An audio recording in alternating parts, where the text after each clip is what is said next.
हाँ जी, की मामला होया जी? लड़ाई किस तरह हुई है जी? किंदे नाल हुई है?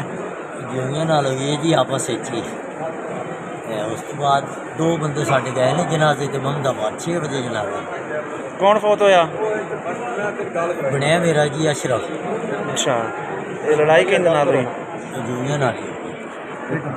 ਕਿਹੜੇ ਬੰਦੇ ਤੁਹਾਡੇ ਤੇ ਹਮਲਾ ਕੀਤਾ ਹੈ? ਕੌਣ ਨਕੀ ਨਾਮ ਹੈ ਜੀ?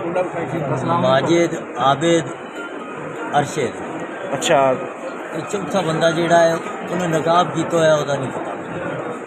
ਇਹ ਕਿਸ ਚੀਜ਼ ਦੇ ਨਾਲ ਹਮਲਾ ਕੀਤਾ ਨਹੀਂ ਤੁਹਾਡੇ ਉੱਤੇ? ਉਹਨਾਂ ਕੋਲ ਪਿਸਟਲ ਹੈ ਜੀ ਕਿੰਨਾ ਕੋਲ।